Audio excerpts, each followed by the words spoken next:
आराम बरिया दं बिसोरनि स्कुटि नोंथांमोननो सालायनानै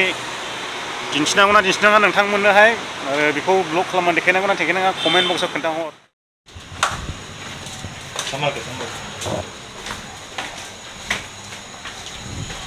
आङो दायो ओंखारबाय लोगोफोर आंनि जायगाया बेयाव जानाय नंला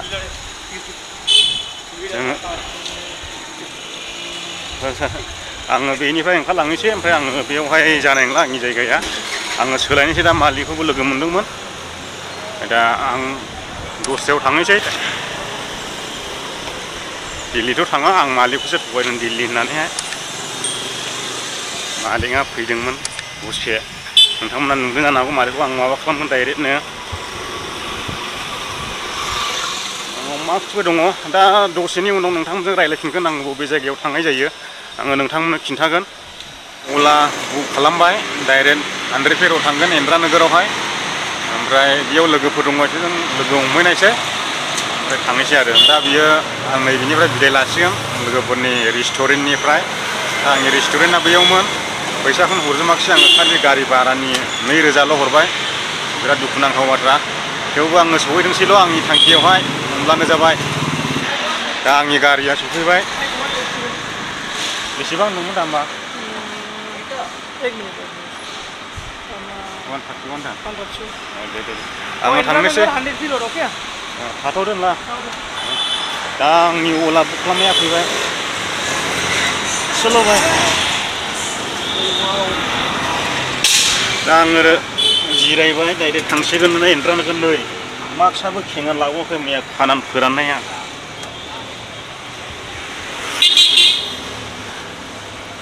थाथ'दोलै सेंग्राफोर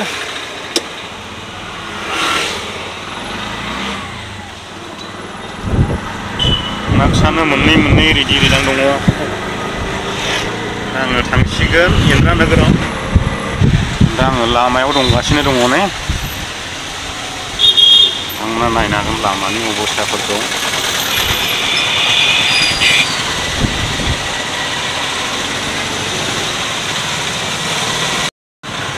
ओरैबायदि ट्राफिक नै गारिया माखासे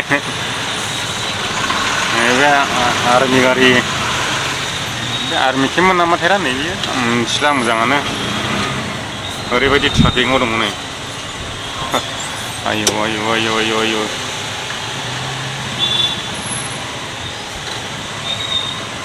नायहरदो ट्राफिकआ ओरैबायदि ट्राफिक खर'सो मानो आं एथ' बेबायदि ट्राफिक नुला ओरैबायदि ट्राफिकना दा बुंसै ट्राफिकआ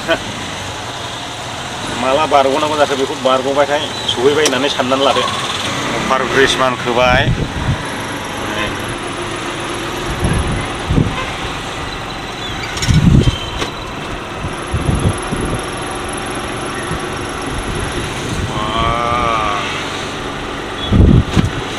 नोंथांनो देखायलांगासिनो ओरैबायदि डिजाइन बानायलायबावो नोंसिनि अभार ब्रिजआ ओरैहाय मोननै फैबा हरै मोनसे थांबाय ओमफ्राय ओरै डिजाइना नायदो जोंनि आसाम सरकारा बिदि बानायना होदों आयौ नै आं ओरैसो जालायबाय नै बे ओरै थांलायबाय नै ओरैसो मांखैलायबाय थांनाया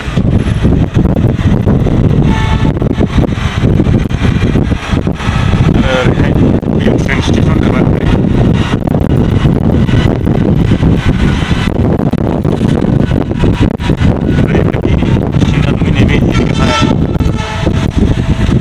गोजौनिबा मा जाहैगोन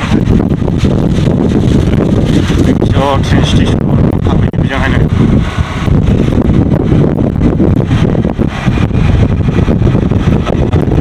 आं दा थांगासिनो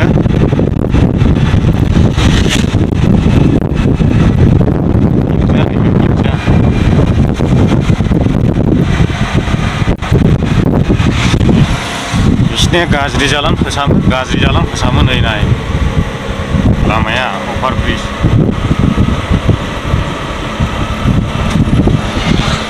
गोजौ गाखोलायबाय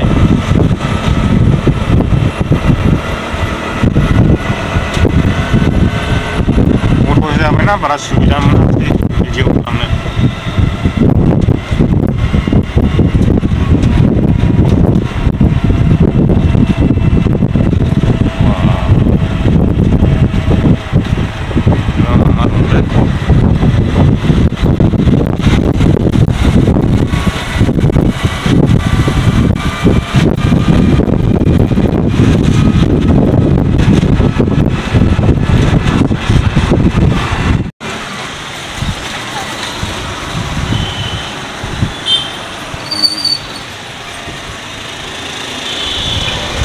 र'ड मोनफैबाय आङो दा लोगोफोर ओरैबायदि हां नै बिनि मेन र'डना सरि नै बिजोंहाय गार्डेन दंमोन मोनसे नै बेनो बेयाव मालाबा बेरायफैगोन आं बे गार्डेनाव नोंथांमोननो देखायगोन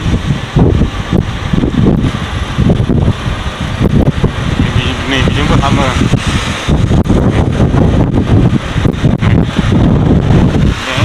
लामा बासावग्रा गेट जाहैबाय गोजौजों दालां दङ ट्राफिक मोनलायबायलै मेट्र' स्टेसननि बे गोजौआवहाय मेट्र' दङ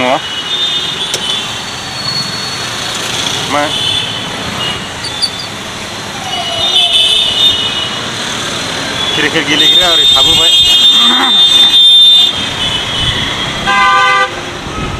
ओरैबायदि महायबा थें बहायनानै दोननाय दंमोनलै बेजों बेयाव थाखोथाय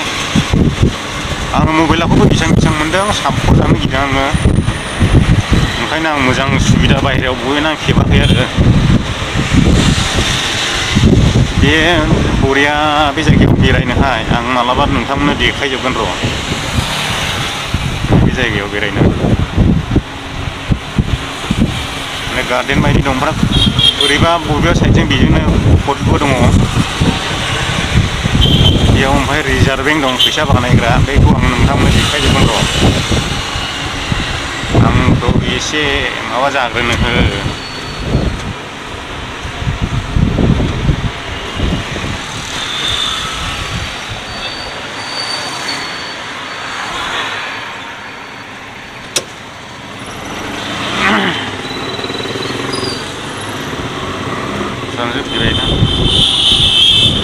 लामाया दंफां सिं गोजा बेंगलरनिया आङो इन्द्रानोगोर थांगासिनो दायो नोंथांमोना नुदों दंफां सिंनो होननाय ओरैबायदि मोजां समायना माबा नुयो बेनो जाबाय खेबसे सिगनाल दा आङो ओरै आगसिजोंसो गिदिंगोन आरो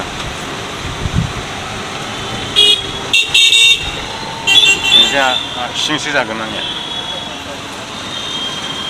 लांदांबो नुखायनो खेबसे सिगनाल नै माथो गोदान बानायबाय बेनोमोन आं थांनांगौआ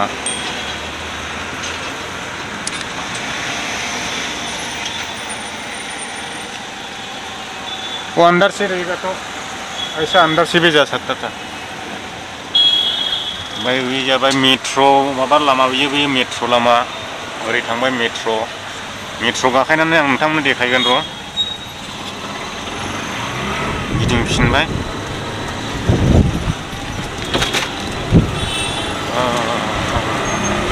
गिदिंफिनबाय नैबे आं बुंनायजों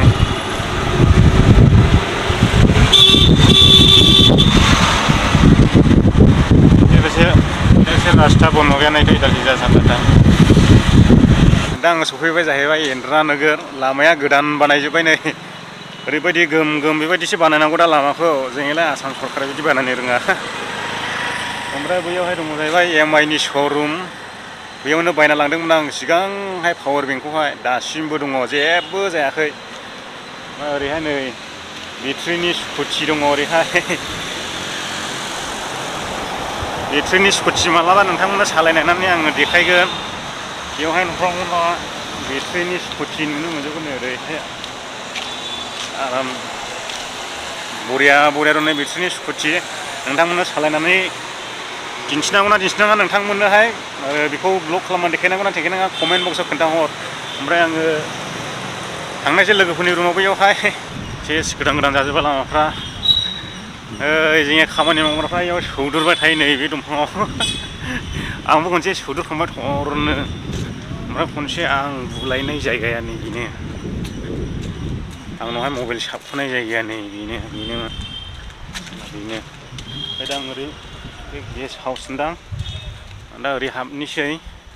ओरै बैयाव लोगोफोरनि रुम दङ ओमफ्राय बेयाव हाबलांनोसै आङो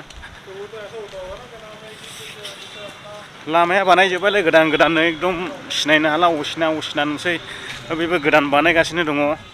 दिनैहाय फिन नैबे रुमाव सफैफिनबाय आङो जेब्ला आं बेंगलराव फार्स्ट टाइम फैयो इलेक्ट्रनिक सिटियाव खामानि मावफैदोंमोन आं बे इलेक्ट्रनिक सिटियावबो बेयावबो बेथना खममोन बिनिफ्राय खारनानैहाय सेकेन्ड टाइमावहाय नै बेयाव बे रुमाव थानानै आङो 3 बोसोर मावदोंमोन जेब्ला आङो इउटुबाव ओंखाराखैमोन बे समावहाय दा आं दिनैहाय बे जायगायाव सफैफिनबाय दा बेखिनियानोसै लोगोफोर दिनैनि भिडिअआ आरो नेक्स्टआव आङो बहाय थांगोन बेखौबो आङो नोंथांमोननो खोन्थागोन